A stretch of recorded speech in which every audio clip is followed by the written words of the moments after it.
Call to order the Board of Grant County Commissioners regular meeting September 24th, 2013. Welcome everybody. Please join us in the Pledge of Allegiance and the salute to the flag. I pledge allegiance to the flag of the United States of America and to the republic for which it stands, one nation, under God, indivisible, with liberty and justice for all. I salute the flag of the state of New Mexico as the symbol of perfect friendship among united cultures. All you have to do is say, I move.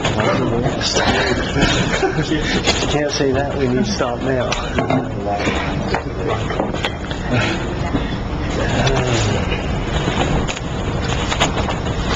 Okay, first item on the agenda is the approval of the regular meeting agenda. Do you see anything that needs to be changed there? John, that you can see? There's one of the items under, let's see what I've got, new business under F. We have approved, disapproved on the Silver City Gym Management Plan. All that is an update. There's no approval on that, so it's just an update that is being brought to you. So there's nothing for the commission to approve on there. And then under G, we have the network and computing infrastructure maintenance support as an agreement. It's not the full contract. What it is it's a proposal. So we're going to ask you to approve that as a proposal and have the authority to enter into a contract with them. And so this is their proposal for maintenance support. And so it's not a contract. Okay. Can I get a motion to approve the agenda as amended? So moved. Second that. All those in favor, signify by saying aye. Aye. Motion passes. Guess I have to say aye, don't I? All right. Public input. During this portion of our meeting, we welcome your suggestions and want to hear your concerns. This is not a question and answer period. Speakers will be limited to 5 minutes. Any individual who would like to discuss an item in more depth may request to be placed on a future agenda. Request forms are available in the county manager's office. So this time the commission will stand for public input. Is there any public input today? Yes, ma'am. Come on. You can be next, sir. Thank you.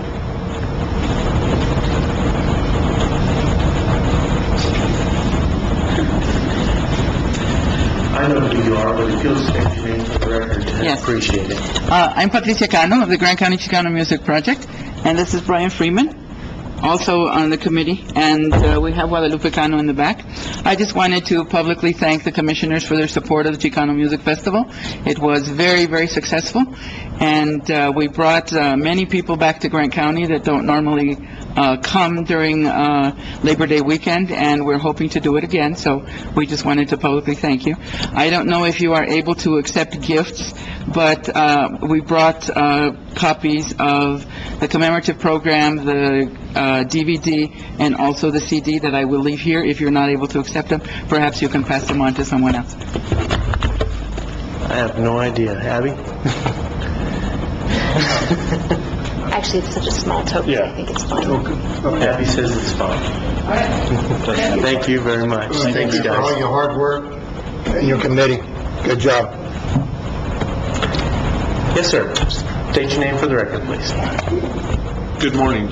My name's Tim Aldrich, and I am your new Children's Court Attorney for the 6th Judicial District. But the reason I'm here this morning is basically because Judge Quintero asked me to be here, and it's regarding our Pro Bono Day. Our Pro Bono Day will be October 17th. It's going to be at the Convention Center here in Silver City, and it'll be from 9 a.m. till 4 p.m. It will cover all of the classic aspects, focusing heavily on family law, lots of senior issues, so if you have questions about wills, estates, tax. We're also going to have 2 immigration attorneys. We've been, obviously, over the last 2 years, we've been having large numbers of immigration issues going on, so we're going to have a couple of immigration issues. And it's my understanding that a proclamation is going to be sent over by the judge, and we're hoping to get it on the agenda. And I talked to Abby a little bit about how to do that, so that will be coming over on October 10th. But just kind of thank you for your support throughout this process. And again, my name's Tim Aldrich. I always say I'm the new Dave Thompson. He was the brilliant, intelligent one. I'm the cute, funny one. So So state that date again. The date? October 17th, 9 to 4, Grant County Convention Center, pro bono day, Anybody can, free legal advice, anybody can come.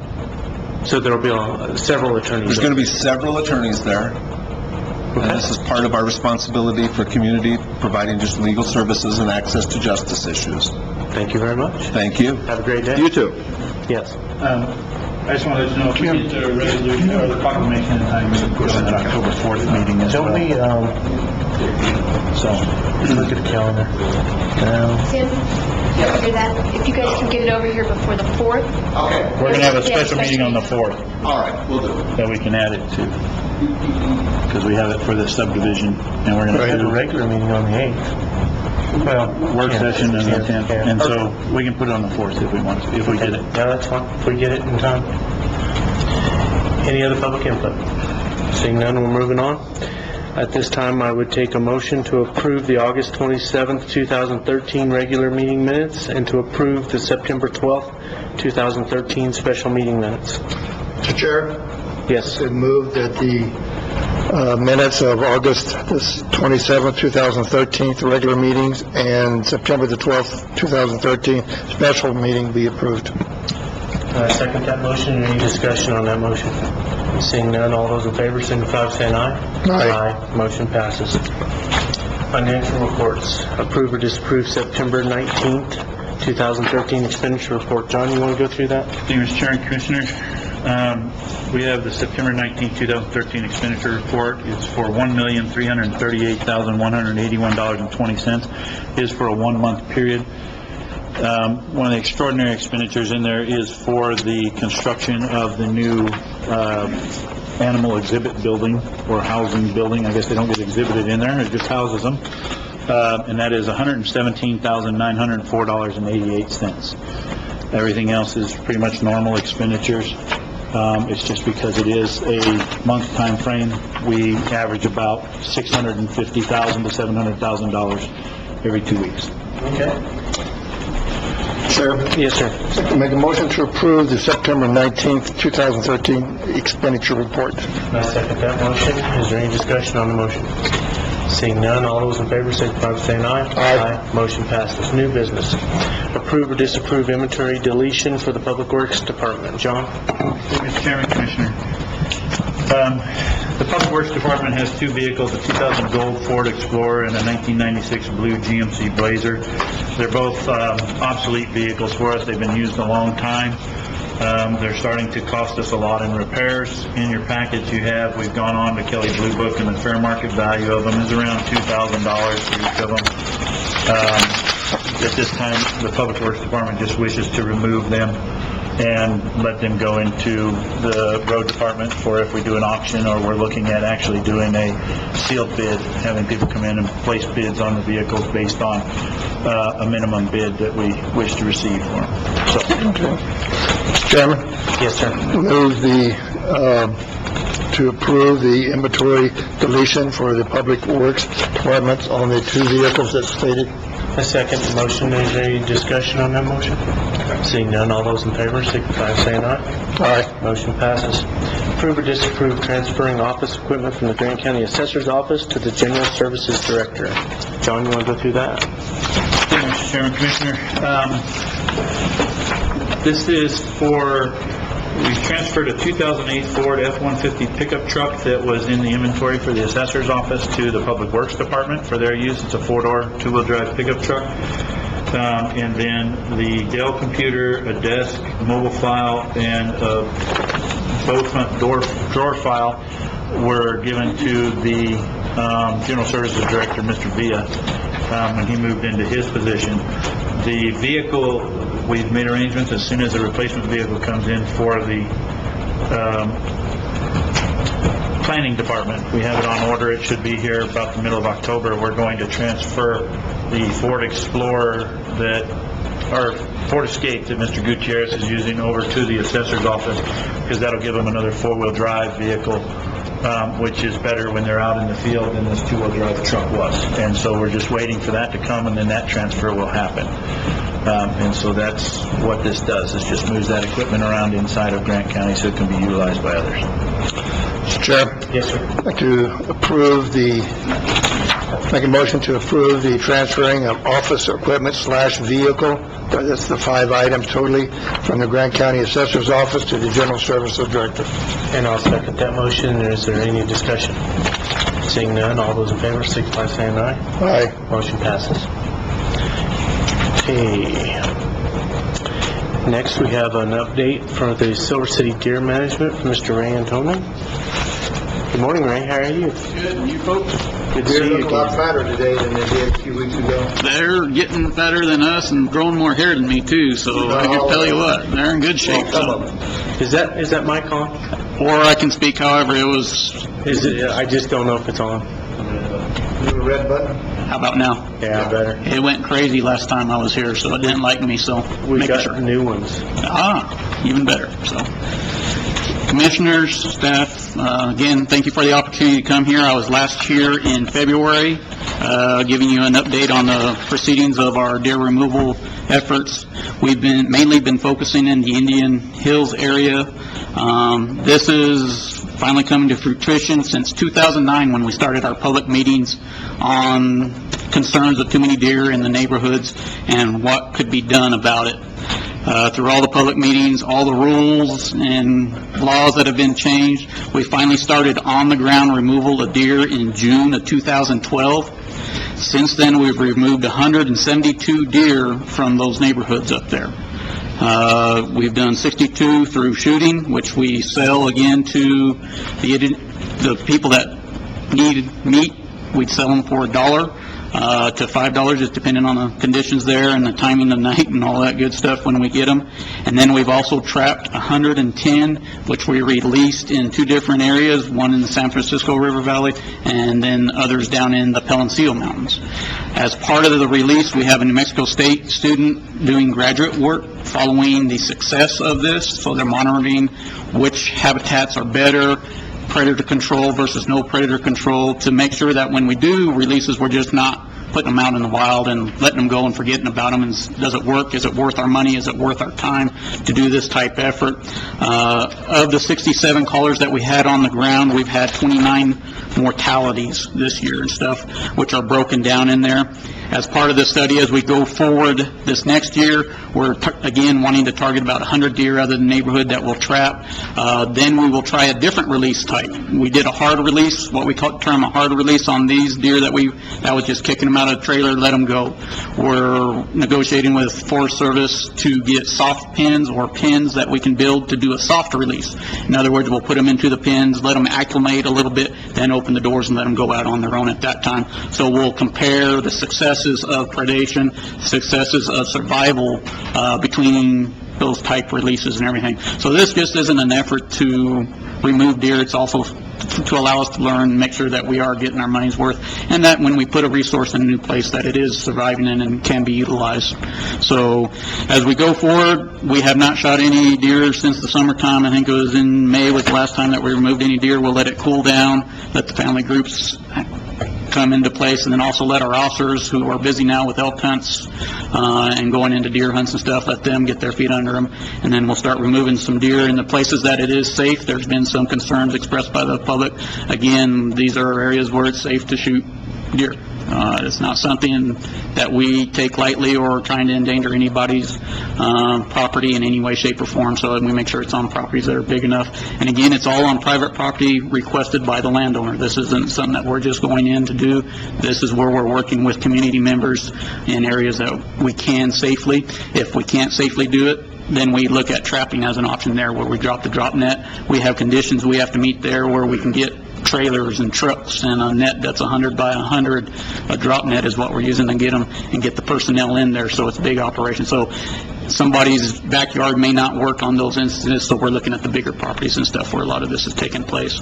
So we'll do the trapping again in February, we'll do the shooting, and then another new thing that we will have in place come February 16th is in what we call the Silver City Management Area, which is surrounding the city limits and the Forest Service boundary to the south, down towards the south end of Silver City. Will have the archery hunters in Unit 23 and 24, if they were not successful on their buck hunt, which they are limited to a mature buck of one deer. If they were not successful, their tags will roll over to a doe tag, and they would have to get permission from the landowners to hunt on their property, but they'll have 2 to 3 weeks where we can put some focus on the female or the breeding segment of this population. That's something that has not occurred very often in the state of New Mexico. It's another attempt as we look what's the best way to control this population, but we'll actually have hunters focusing on there.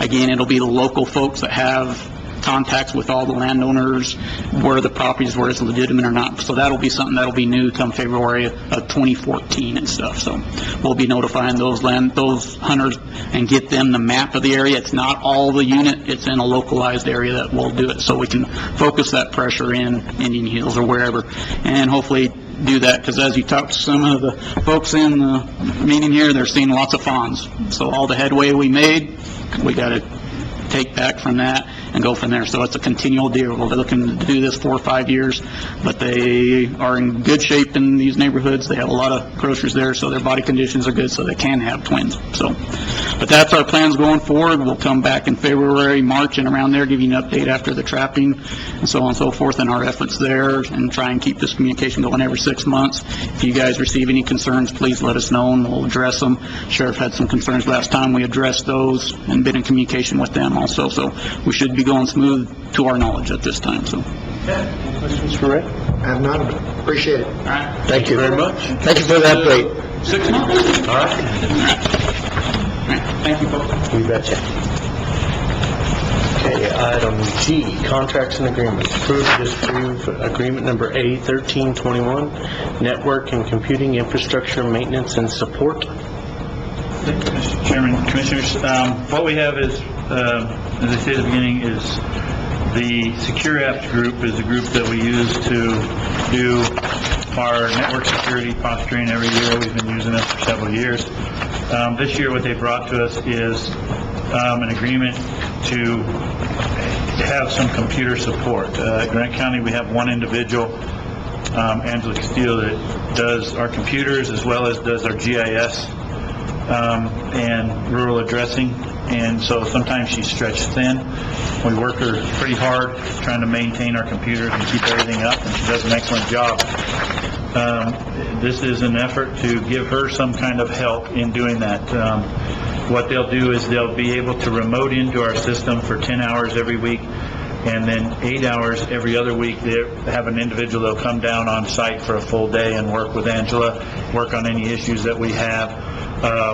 They're working towards upgrading our servers and upgrading the way we push out our programs to our desktop computers, so that they can actually do that remotely from up there, or have spare machines that we can go in the back and grab, and then when they come down, rebuild them up for us.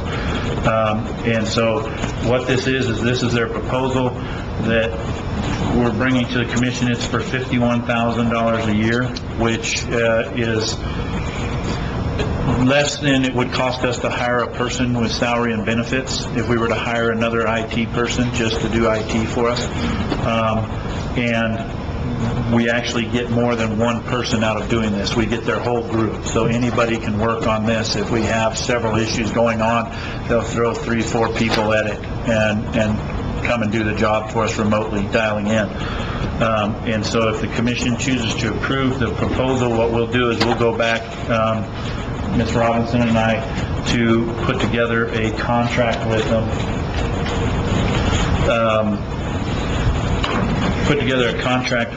And so that we can start this process going. And they've done a little bit of work for us and helped out, and they've been able to clean some stuff up. They found that our wireless system is outdated, and they've got us in touch with a company that Angela was able to take a 1-hour training class, a free training class, and they've sent us a $3,000 piece of equipment to replace our wireless for free on that. And so they've been able to do that, so they've saved us money in that respect already, just working with them on our annual networking. So if I may, Mr. Chair, this is a proposal, it's not a contract. I put it on as a contract, and as Abby reviewed it more, she and I talked, and we feel it's more of the proposal because it doesn't have some of the contract language on it, so we want to consider it a proposal to us, that we would rather create a contract that has our language in it for our non-appropriation, our termination clauses, and things like that. And so that's why we say it's not a contract, it's a proposal. I originally put it on as a contract thinking it was the full, but as Abby reviewed it more, this is her recommendation that we consider it that way. So tell me once again why we're approving something that's just a proposal. You're approving for us to go forward with the contract. And the contract will contain all this information. I'll prepare the contract. So what we're asking is that you approve the proposal and grant John the authority to move forward with entering a contract with Secure Apps. If you'd rather wait and see the full contract, that's fine, but it's just going to be the normal. It'll include the scope of services, which is in their proposal, and then we'll add all of our standard government language. Like John said, we'll have an insurance requirement, no conflicts, appropriations, sufficient appropriations. It's things that you've seen before in contracts. We just want to make sure it's all in there. I don't see any problem with that. And we have to bring, it's over the 20,000 that I have authority So we have to approve it to in the the commission. Yeah, Well, if you give the approval now, then I have the approval to sign to the do it contract. yourself, yeah, under Otherwise- contract. Yeah. Chair, Yes, I can make a motion to approve, I move to approve the proposal for the network and computing infrastructure maintenance and support, and to grant county manager authority to proceed with the entering a contract for these services with Secure Apps, LLC. I'll second that motion. Is there any discussion on the motion? I would just like to say, this is going to be a big benefit to do this, just because, like I said, Angela works very hard and does an excellent job at what she does for us. It's just, she's one person, and the departments are becoming more demanding, and with the more elections we require Rob to have, that requires more IT time, and it's just, it's going to be a big help to her. Okay. All those in favor signify by saying aye. Aye. Motion passes. U.S. approve or disapprove agreement number A1322, U.S. Scramex Agency Sales and Service. Mr. Chairman, Commissioners, what this is this is just a renewal of the agreement that Cindy McLean has for the Scram devices. These are the alcohol ankle bracelet monitoring devices that she uses in her program. They've come back with a new agreement. On the last page of the agreement, you see the pricing. If it's 0 to 49 devices, we have $3.90 a day is the cost for those. And then there's replacement straps, chargers, locking pins, and device costs if we replace them. These costs are passed on to the clients in her program, but we have the contract to provide this service with this company. And so this is just renewing a current contract we have in place. The program works excellent. The judges love it because we can get people out of the jails, and they actually stay at their house and are monitored from their home. Has the pricing stayed the same, John? I believe the pricing went up a little bit on the $390. We used to be at $350, and it's gone to a $390, and which is still cheaper than others she's looked at out there at that rate. And that's one of the changes. We've been using the Scram devices, I believe, for 2 to 3 years now, and they've worked very well. Yeah, they're successful. So, John, if in fact, or how good is the collection? Is it happening, or is we having to eat this thing, or is No, actually, this program, they collect very well. They have to pay up front, and if they do not pay, then it's reported back to the judges. It's a condition. It's part of the order from the courts, and so they violate it, and so we just turn it back into the judges if they're non-compliant. Good. Mr. Chair, Yes. I'd like to make a motion to approve agreement A1322. The motion to approve, second. That motion. There's a motion and a second to approve A1322. Is there any discussion on the motion? Seeing none, all those in favor signify by saying aye. Aye. Motion passes. Resolutions, approve or disapprove resolution number R-1367. It's an amendment to number 5 to the purchasing rules and regulations. Okay, Mr. Chairman, Commissioner, what this is the only thing we're changing in this, in our purchasing rules, is under number 5. It's to 60,000 or more. The old state law under Chapter 13 was that if it was $50,000 or more purchase of professional services, you had to go out for an RFP. They have now increased that to $60,000, and so that's all we're doing is trying to increase ours to match the state level at the Just following the state 60,000. law. Yes. And so we're just trying to match up on that item. Some of the other items we're still more restrictive on, but we require anything over $500, we require 3 quotes, which at the state level, I believe that's gone all the way up to close to $10,000. But for us, we feel that it's really not that difficult to get the 3 quotes most times, and that makes people competitively shop, and so it gives us the most bang for our buck, and we really haven't had an issue with that. And so all we're looking at changing right now is that professional service to go up. Okay? Mr. Chairman? Yes, sir. I move to approve resolution R-1367. I'll second that motion. Is there any discussion on the motion? Seeing none, all those in favor signify by saying aye. Aye. Can't hear me. Thought it was going to be a tie. Motion passes. See, I'm drinking coffee, normally I don't, so I can talk. Okay. Item J, approve or disapprove resolution number R-1368. This is adopting an infrastructure capital improvements plan. You want to go through that, John? Thank you, Mr. Chairman, Commissioners. This is a requirement every year that Grant County adopt an infrastructure capital improvement plan and load it into the state's website. So this plan is for the fiscal year 2015-2019. The top 5 projects that we currently have listed, as you have it, is the Grant County Admin and Sheriff's Department facility upgrade, which is this building and the sheriff's vault that he's looking for. Funded to date, we have $342,000. $42,000 has come from the general fund. We have a state appropriation of $300,000. We're looking at $250,000 in the year 2015, this upcoming January legislative session. The next item is the Grant County Business and Conference Center. We're looking at trying to get $200,000 in this upcoming legislative session to do the planning on what we want to do, do the plan and design of what we want to do to the inside of the building, and then use that $200,000 to go to the federal government and try and use it as a match to leverage some funds from them for the construction aspect of it. And so that's why you see out in 2017 the $1.8 million is we figured it might take us a little time to get that money, but we're going to be working on it.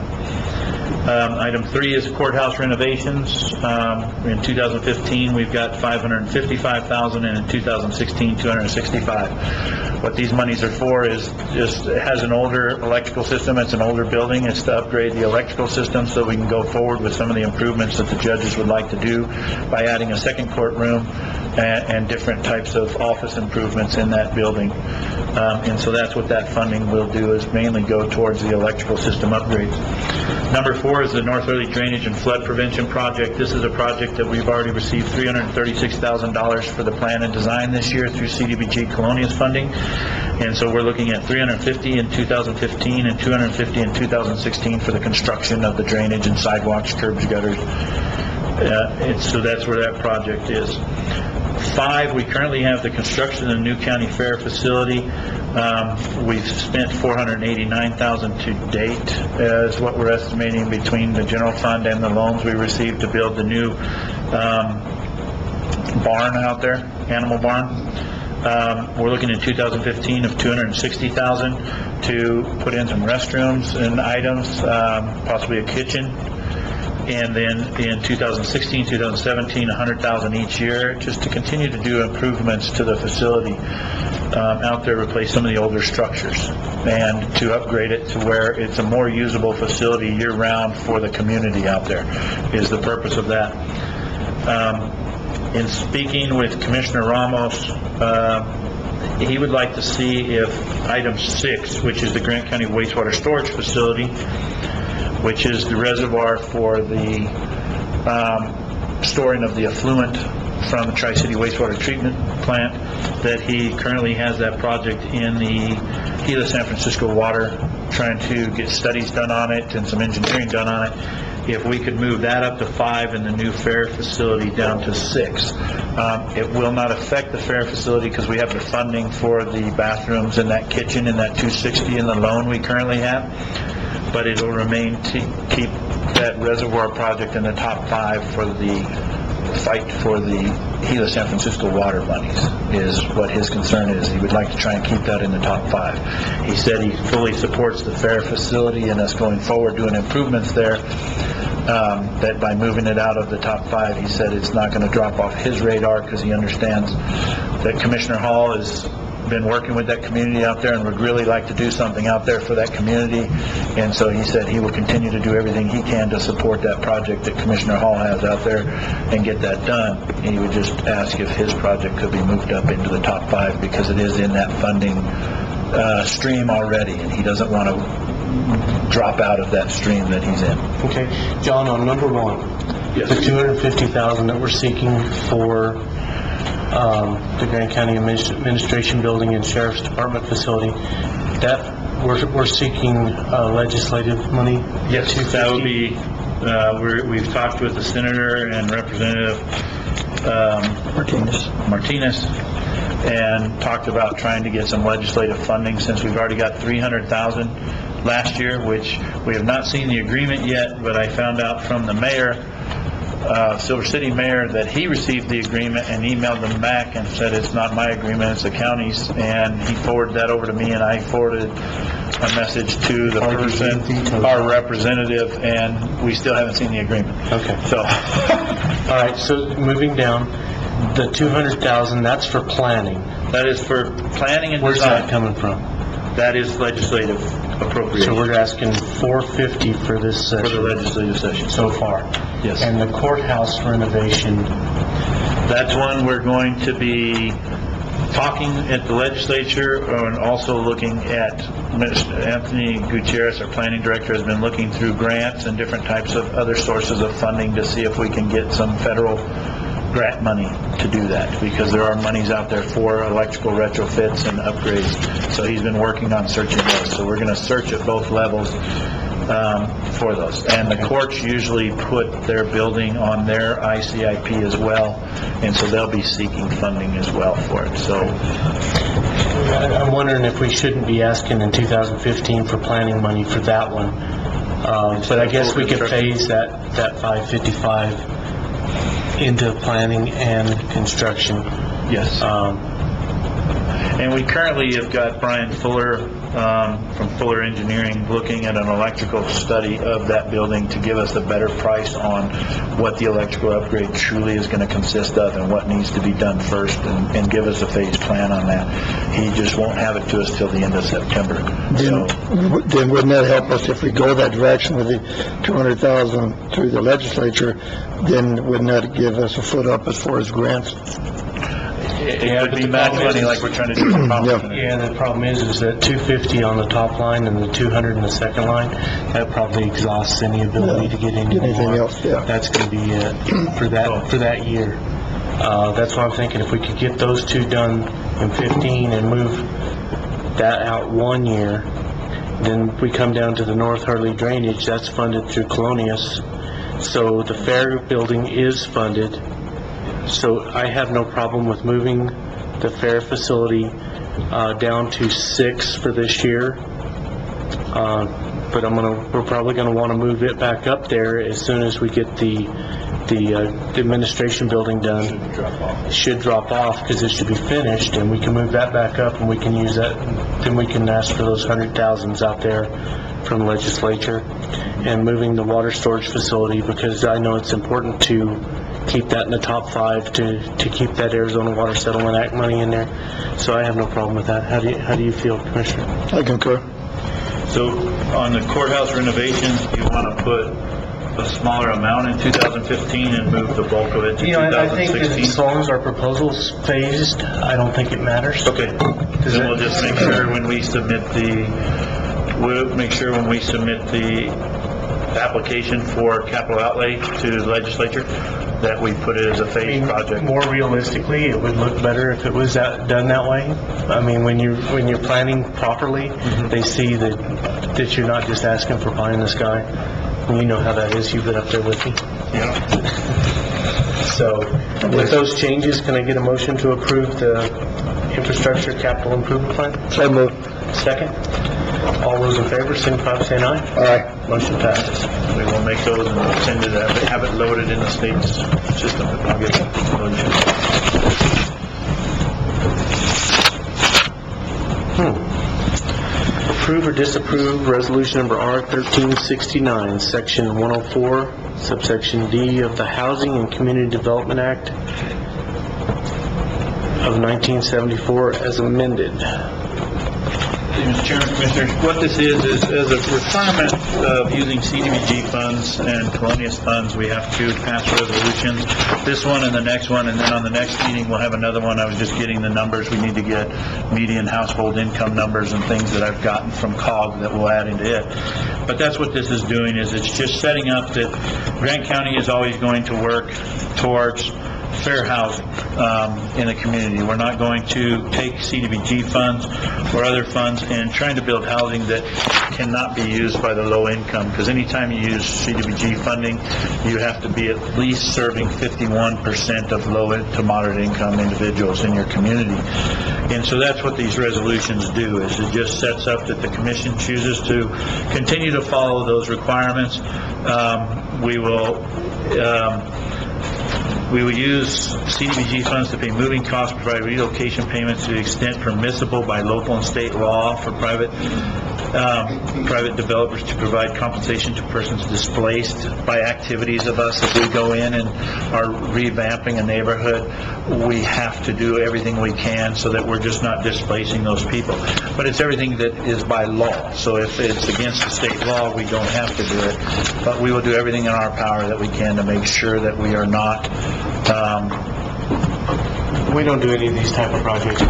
we really don't, but we have The housing to. project. Yeah, we have to pass these every year. So that's what it is it's just a requirement that we pass them to say we will continue if we do housing. Most of our projects are infrastructure projects, not housing. And I move to approve R-1369. Second. All those in favor, signify by saying aye. Aye. Aye, motion passes. Approve or disapprove resolution number R-1370, adopting the fair housing policy. Same one we adopted last This year. is the same, just saying that you will not discriminate against anybody because of race, color, religion, sex, national origin, handicap, or family status. If we do housing projects or we're revamping, everybody will have the same rights to the funding. Move to approve R-1370. Second, is there any discussion on the motion? Seeing none, all those in favor, signify by saying aye. Aye. Motion passes. Moving on to bids and RFPs, we have had a bid opening for, regarding bid number B-1301, that's a book scanner 9,000 or equivalent. Mr. Chairman, Commissioners, what this item is for the clerk's office. The clerk has his large record books that are handled a lot throughout the day, and they're starting to become deteriorated because of all the use of the books. And so what this will do is give him a large scanner where he can begin to scan those records and preserve them in his office without having to pay somebody to come in and do it. So we've gone out for the bid. We've received a bid from PDS, Professional Document Systems. Mr. Zamaripa has reviewed it. He feels that it would meet his needs and has made a recommendation to the commission to award that bid to Professional Document Systems. Chairman, Yes, sir. motion to approve regarding bid number B-1301. And I second that motion. Is there any discussion on the motion? Seeing none, all those in favor, signify by saying aye. Aye. Aye, motion passes. Can I get a motion to recess? Motion to recess. Second. All those in favor, signify by saying aye. Aye. Call to order the Grant County Indigent Healthcare Claims Board. First item on the agenda is approve or disapprove the August 3rd, 2013 health plan claims.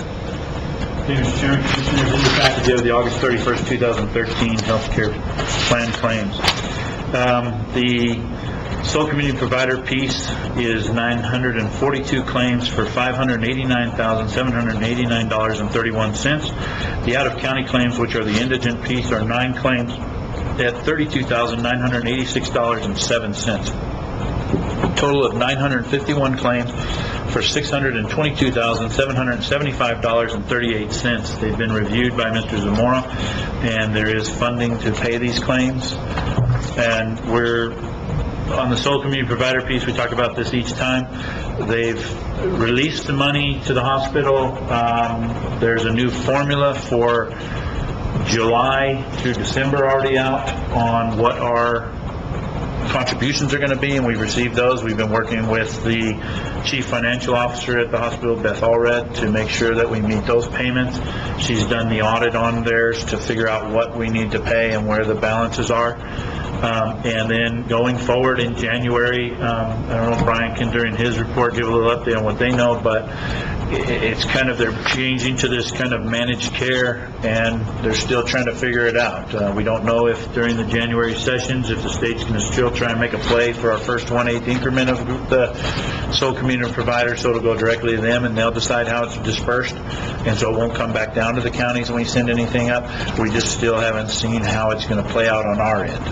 Like I said, I know Brian's going to give an update on what's going on at the hospital during county reports, and he might have some more, but that's where we're at right now. Is there's funding through December.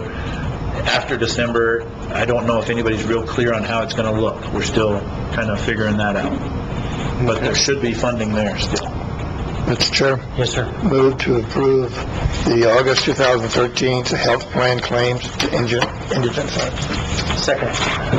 All those in favor, signify by saying aye. Aye. Motion passes. I move to adjourn the Indigent Healthcare Claims Board. Second. Call back to order the Grant County Board of Commissioners, and we'll stand for county reports. Mike, are you ready? You're back there. I know you got a report. Thank you, Mr. Chairman, Commissioner Hall. I respectfully submit my report for September of the Grant County Detention Facility for mid-August and September. Item 1 is the policy procedures update. Last month, Manuel Romero came to the facility and did his assessment, and I think you received that information. I have spoken with him this week. What the process is with NMAC is they will take his recommendations, the letter that you received, and also take our policies and procedures, and there's a team of individuals comprised of NMAC committee members. They look over his recommendations, they look over our policies, procedures, and then they send them back to us for revisions or acceptance.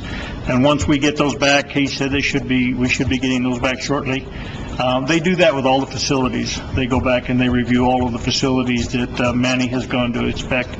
So we should be getting those back, and if we need to do some revisions, we'll take care of those, and then we'll get those to Abby, and then we'll get them to you, and hopefully, once we get them all corrected, then we'll present them to you for adoption for the new policies and procedures for the facility. Item 2, the department has 2 current part-time positions. We have filled 2 other part-time positions. We did have 4. We do have 2 vacancies right now. We've filled 2 of them. One of them was, we have a male and a female. One of them was Mr. Rios, who is a resident of Hanover, Fierro area. His parents have been here for a long time. He came back. He does hold a bachelor's degree. He was in Arizona. He did come back home. He's working out really well. He's a really sharp kid, so we're really impressed with him. Ms. Smith came to us from Doñana County. She worked with the Doñana County Sheriff Department. She was in the animal control. She is presently and currently doing her FTO right now, our field training. We've got her reviewing tapes. She has just started Monday. She looks like she's going to work out very well also, so we're looking, we have big expectations for both of them.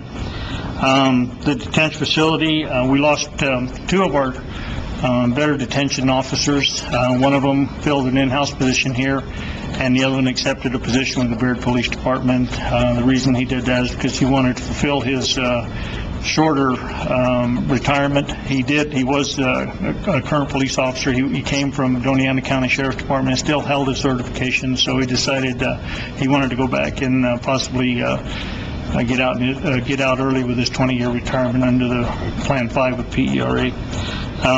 They both left under great terms. They were both very good officers. They were excellent, in fact. So those shoes are going to be hard to fill. Also, that I didn't put on your report, but the medical staff they started last week. We do have some staff members. We have 2 staff members on board right now. We've been experiencing a few glitches. We're working through them, but right now they're working out really well. They're going back there. They're taking a hold of all of their medical requirements, so they are working out really well, and we do anticipate hopefully next month you should see a decrease in the medical cost and medical transports. So right now we've already started to see that. The Grant County Detention Facility is now a non-narcotic facility. So that's been a big change for the prisoners over there. So, but we're trying to get through some of those glitches, but right now it's working out really well. And I want to thank you all for allowing us to have that medical staff in there. So thank you for doing that. It's a big relief for all of us there, and I think it's going to help the county also. Training update, myself and Deputy Administrator Andazola, Sergeant Aguirre, Officers Fisher, McDonald, we all went to the Doñana County Detention Facility, and I think I've told you this before. What I'm doing is I'm sending officers to different facilities so they can shadow how the other facilities in different posts and how they're working, so we can get a better idea to make ourselves better. We don't want to reinvent the wheel. We did go down to that facility. They showed us their training videos, and the other reason is we'd like to start a special response team. So we shadowed their special response team, and they were very impressive. What they do is whenever they have to do a cell extraction, they do it with one person. So one person can go in and do the entire cell extraction, and sometimes they have anywhere from 15 to 20 inmates in there, and they showed us how to do it right, and they do it safely. So I think that's where we would like to go once we get our SRT team developed. We'd like to shadow what they're doing. Safety reasons, I think it's all good, and it's going to work out a lot better. So it was very impressive what they did, and it was very well worth our while to go down there and receive all that training and that information. Intervention, Matt Elwell and I went to Las Cruces about 2 weeks ago. We did a presentation before the Legislative Health Committee. And this was, the purpose of that is to do, again, our introduction for funding for the inmate support program that we're trying to develop here. It went very well. After we finished with the presentation, the committee members asked us to provide them with a little more outcomes of how we're going to reduce recidivism, how we're going to help the community, how we're going to save money, and those types of things. So we're going to prepare that information. They also told us that what they asked us to do, they volunteered one of their staff members to help us with this in the committee, and then we'll report back to them in November. And if the information that we provided for them is what they were looking for, then they would consider carrying that as a committee bill for funding. So we're going to try and put all that information together and see if we can get this program together. And what the program is going to do is hopefully we're trying to reduce recidivism, and we're trying to integrate the inmates back into society, keep them from having to end up in the jail and returning back to the jail and becoming productive citizens. So that's the initiative that we're trying to submit the funding for. Our recognition program, we're still accepting nominations. And I'll get to the last item, is the detention statistics. Our daily population for the month of August, September, average daily population is 75. It was one less than last month. The high population was 73. For males was 73, which was 7 more than last month. High population females is 13, was 5 less than last month. For the month of August and September, there were 78 inmates incarcerated in the facility. Monthly arrest totals were Silver City PD 43, New Mexico State Police 19, the Sheriff's Department, Grant County Sheriff's Department 14, Santa Clara 0, Baird 5, and Hurley 0. The detention facility conducted 20 district court transports, 9 for Division 1 Magistrate Court, 6 for Division 2, 7 for Municipal Court in Silver City, 0 for Santa Clara, and 0 for Baird Municipal Court. Medical transports were 34. Total number of all transports for the month of August and September was 76 as compared to 95 of last month. The jail utilization and occupancy, this is their new statistic. Number of inmates sentenced were 22 for this reporting period. Unsentenced were 79. Hours in custody for the unsentenced and the sentenced was 8,437 hours. The offense levels, we had 29 of those entered the facility had felonies, 55 had misdemeanors, and then in the other category, which could be probation violations and warrants, was 84. So the total came out to 168. And the total number of hours entire custody, individuals that were in custody was 21,132 hours. And I stand for any questions. Done? Good job. Thank you. Okay, you're welcome. Very nice report. Thank you very much, Mike. Brian, would you like to give a report today? Thank you, Mr. Chair and Commissioners. My name is Brian Cunningham, and I'm the interim CEO for Gila Regional Medical Center, and good to be with you today. I have a couple quick updates, and then I'll address Mr. Sari's question about sole community provider funds. Just want to update us from last month. We talked about filling our leadership positions at Gila Regional, and of course, you may have seen in the paper, we were able to do that within 30 days with our local and internal talent. And once again, what that enabled us to do is hit the ground very quickly and immediately get to work on some of the really large, significant projects that we knew we needed to address. And so that happened immediately. And just in a month's time, we've only had our full leadership team in place, not even a month. And we've done just an amazing amount of significant work, and this involved mobilizing and including some of our great caregivers, some of our most experienced and committed caregivers, and doing some really high-level work that is significantly contributing to our financial turnaround. Our goal was to hopefully by December, January, start to hit a break-even point financially. We're going to hit that before December, January. We're kind of in a mid-reporting cycle with my meeting with you guys. We have our board meetings this week on Friday. So, we need to verify our financial reports with our board on Friday, but it's looking very good. This turnaround is happening very quickly because of the great caregivers we have and everybody's commitment to this effort. And of course, support from our commissioners, board, and our community. This is truly a team effort. We talked about last month the 67 caregivers that were cut to half-time previously.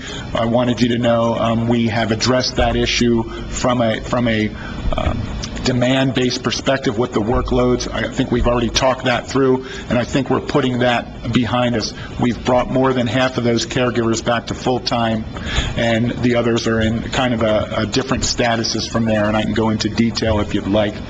But so far as to say that has been addressed, and going forward, there will not be any more across-the-board type approaches. They will always be strategic, always be targeted, and of course with open discussion with our caregivers, with our directors and service line experts, and of course with our board. Wanted to bring up one item that's new for this month, and it came up as an official announcement in our town hall last week, and that is our discussion about our involvement with Plaintree. Plaintree is an organization, it's a contract vendor out there, a consulting group that assists hospitals with patient-centered care efforts. They bring you a structured approach to delivering patient-centered care. There's many of these types of organizations out there. We've been affiliated with Plaintree as a contract vendor for the last 8 years. We've learned a lot from our affiliation with Plaintree. We've experienced a lot. It's been a really valuable experience. However, at this point in time, after 8 years of involvement, it is most certainly time for Gila Regional to take full responsibility for our structured approach to patient-centered care. In this day and age, we are more than capable of designing our own structured approach, the Gila Regional Medical Center patient-centered care approach. We've been talking about this for probably the past year, and our board approved it last month to move forward and discontinue our affiliation, our contract affiliation with Plaintree as an organization. We want you to know that Plaintree, it's a tool, a really valuable tool that helps organizations. We've created, or in the process of creating, our own tool for our patient-centered approach. So we want you guys to know that Gila Regional has been focused on a patient-centered care approach long before the 8 years that we've been affiliated with Plaintree, and it will continue as a focus in our mission and our vision long after we discontinue our affiliation. So we're in the process of developing our own model, and we don't want there to be any confusion. The fact that we're discontinuing our contract with Plaintree does not minimize our focus on patient-centered care. It continues to be at the forefront of our mission. I spoke about the turnaround, the financial turnaround. We were involved in many, many projects throughout the organization, really high-value projects. Financial turnaround involves two basic components: improving your revenue structure and improving your cost structure. So we have projects going on both of those fronts in some of the key areas of our organization. In our emergency room, we're about to start a major project in our surgery center to help with our throughput, moving community members and patients through our OR more efficiently with a patient-centered care focus and always, always, always high quality. The other major project on the cost side is a project that's looking at and addressing our revenue cycle. Revenue cycle in healthcare is really complex. As you can imagine, patients enter our system from many points. They come through the ER, through the OR, lab, all these outpatient areas. So all this information needs to happen correctly on the front end. It needs to be billed correctly. It needs to be coded correctly. It needs to be then billed to insurances, and there's just any number of rules and regulations and timelines. This is a highly complex system. And one of our new COO, Dan Otero, that was his first project, so he began immediately, mobilized some of our most experienced, most committed caregivers, our caregivers that work directly, our leaders and caregivers that work directly in our registration department, in our billing department, in our medical records department, to come together around streamlining and making our revenue cycle the most efficient it can be. And there's significant dollars associated with our hospital, any hospital, typical hospital revenue cycle. So that project has moved strongly. We're taking that information to the board, so I don't have the hard numbers for you. This is a major part of our financial turnaround. So we are becoming quickly and confident that this turnaround is going to happen for our organization and for our community. I want you to know that. This is not just a cheerleader speech. Oh, we're going to fix this for you. Trust us. We're going to be able to show you. We're going to show our board some of the preliminary numbers this Friday. We'll be able to share that with our community. This turnaround is happening, and we have the data that supports that already. We're extremely confident. And once again, it is due to the commitment, the experience, the skill sets of the caregivers that we have in our organization. Lastly, I want to speak to Mr. Sari's question about sole community provider and what happens after January. Our CFO, Beth Allred, is in Santa Fe today dealing with certain components of sole community provider along with Senator Morales, so hopefully she'll be able to bring back further information, but we still do not know what the fate is after January. As Mr. Sari said, we suspect that there's going to be monies available. We have no idea how much. But from that perspective, our operating approach to that is to not have any monies budgeted, any assumptions budgeted after January. That's the only way to go about this. It's the prudent way. It's the responsible way. And even if we don't get a dime, we are still extremely confident, based on the work that we're doing, And the preliminary numbers that we're seeing, that even without a dime from the state, we're going to continue to move in a direction and have a positive margin by the end of the year. And as we know, we just left our last fiscal year with a negative margin of $9 million. So this is a significant turnaround that we're involved in.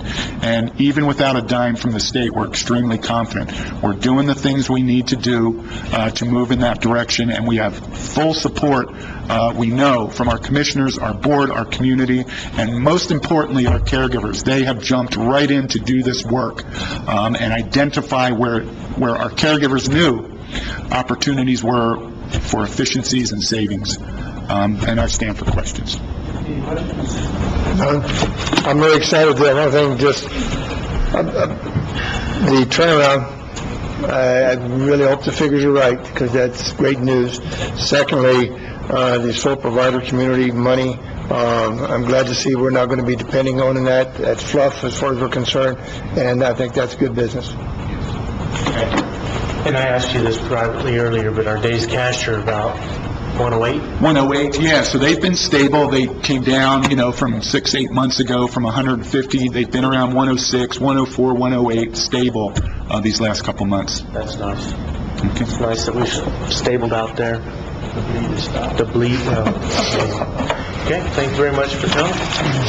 Okay, we'll move into electeds. How are you today? Good morning. Good. I'm sick today, so I'm taking his place. Just a couple of things. Our 2013 tax years is quickly coming upon us. Hopefully, I believe, Mary, I think by October we should have the tax roll in our office so people can start coming in or calling us to see what their taxes are for the 2013s. The bills will go out either the last week of August, first week in October and November. So we're gearing up for that, and hopefully we'll have another good tax season for 2013. Another thing that I want to let you all know as well is last Thursday on the 19th, I was in Valencia County. I'm the chairman of Mobile Home Committee for the affiliate, for the Treasurer's affiliate. And I want to thank you guys for allowing us, passing the resolution as regard for the moving permits.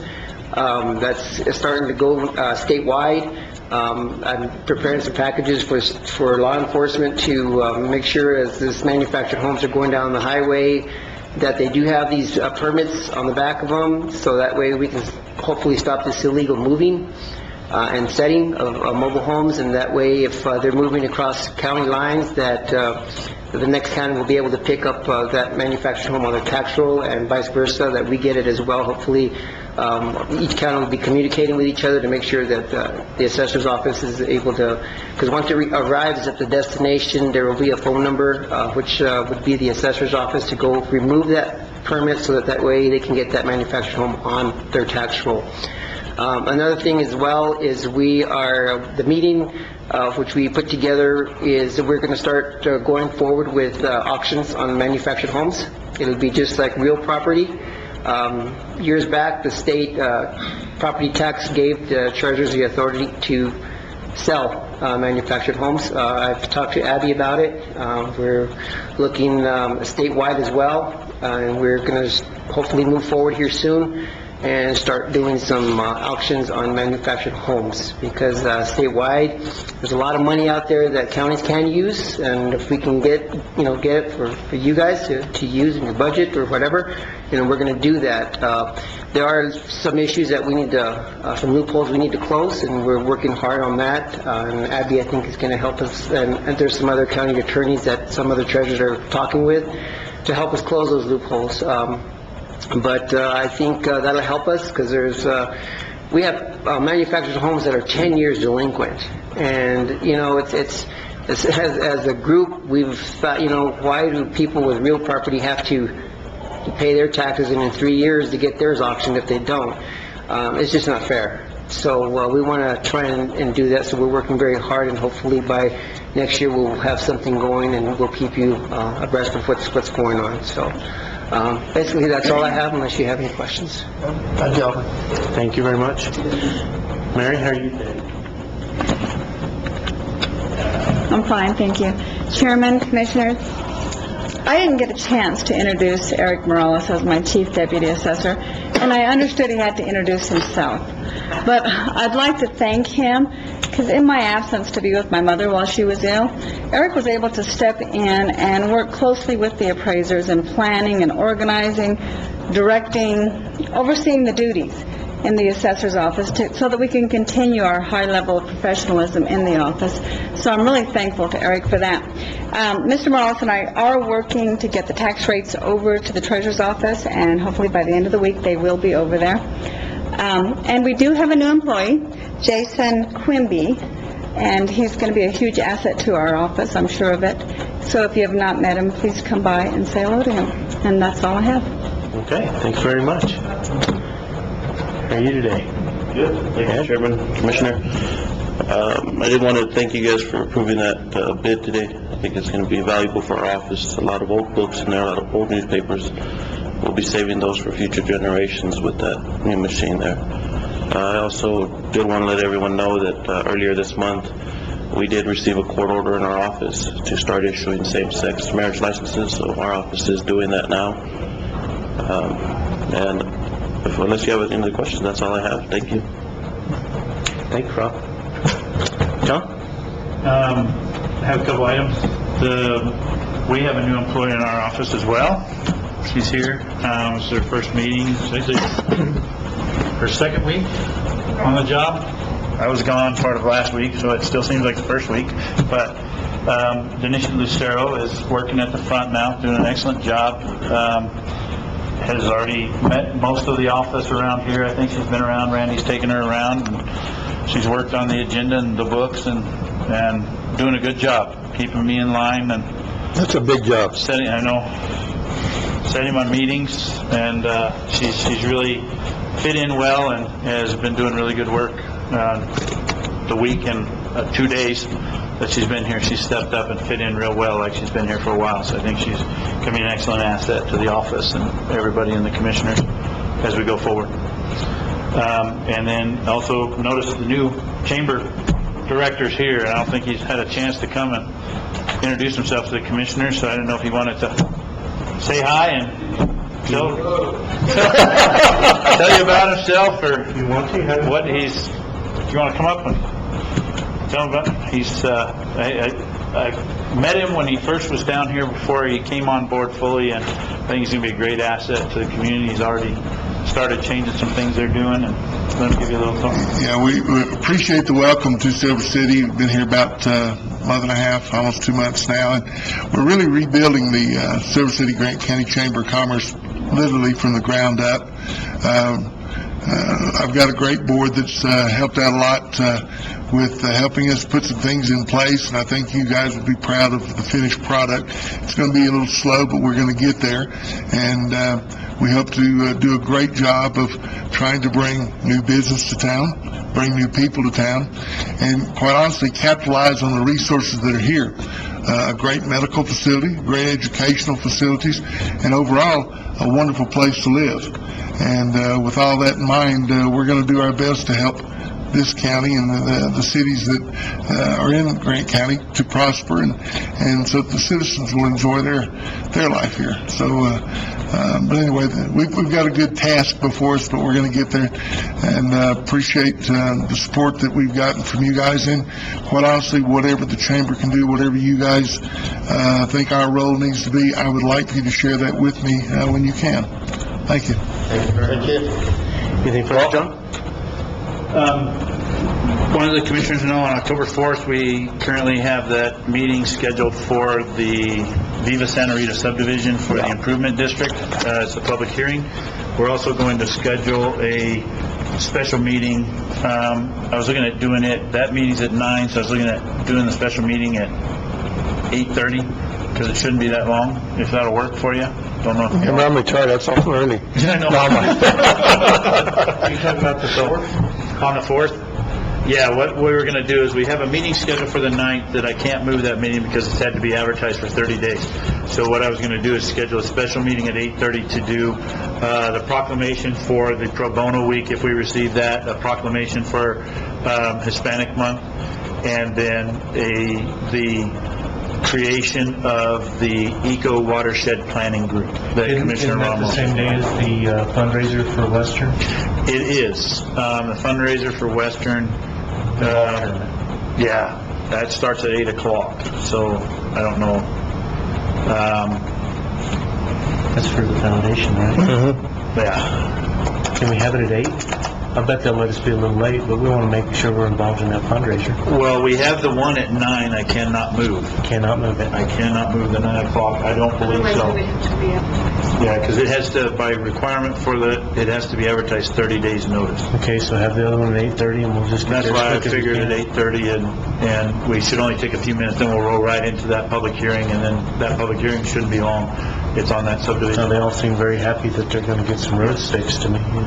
So it's just a step we have to take, so I don't assume... So 8:30 on the 4th. And 8:30 is going to handle what? And that we will do the proclamation for Pro Bono Week, if we receive it by then. And we will do the proclamation for Hispanic Month. And we will do the creation of the Eco Watershed Planning Group. Commissioner Ramos' group he wishes to put together on the watershed. For some reason, we can't have it on the 10th, the 8:30 business?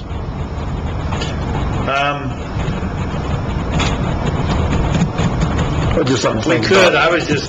we could. I was just thinking because we're already here the 4th, we would just get those things out of the way.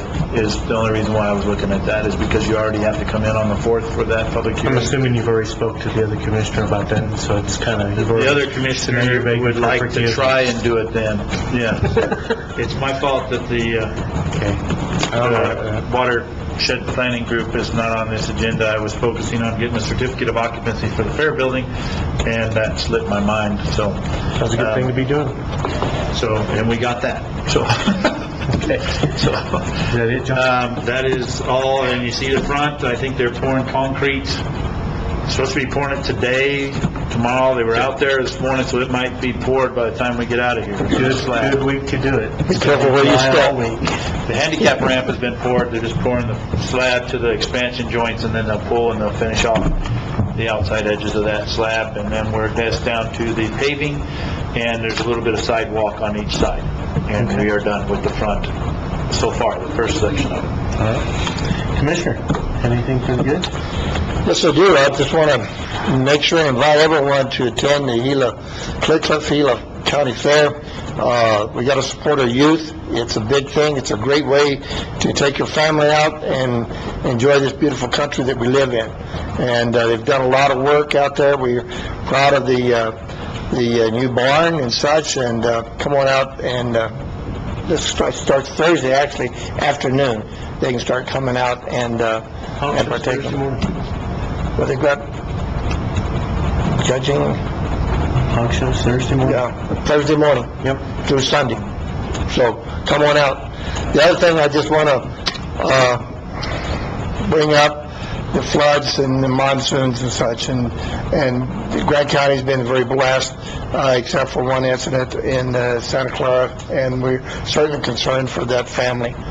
But also to our sister county to the north, Catherine County, they no more got things started coming back, and then they got hit again this last weekend. So we need to keep them in our prayers and our thoughts. And so basically, that's all I have. Okay, thank you very much. Well, I got to go on a really nice trip with the Grant County Soil and Water Conservation Group out on Mangus and Mangus Springs, and in attendance were the Secretary of the Environment Department and the Secretary of the New Mexico Agriculture Department. There was representatives from Fish and Wildlife and some local ranchers. We spent most of the day looking at watershed restoration up and down the Mangus Springs and Mangus Draw, where they're planting trees alongside the dry arroyo, which is bringing up the water level in the whole valley, where they've cut back trees in the up around Burrow Springs and brought back springs that have been gone for 10 to 15 years, and with those springs they're providing waterfowl habitat A lot of this is being paid for by Freeport-McMoran because they're trying to keep the waterfowl off of the tailings ponds, but it was a really interesting trip, and being with the secretaries was nice because I got to talk to them about other things that were issues at the time. Last Saturday, I got to go out to the fairgrounds where they were hurriedly putting together pins. We got to see you on Thursday afternoon, and I couldn't be prouder than this group in our community. There was probably 200 volunteers out there. Everybody that had a welder had it running. The entire infrastructure inside the barn was put together in one day. There was kids as young as 5 and people as old as 80, and they were all working, and it started early and it didn't end till late, but the fair is ready to have. We're ready to have it.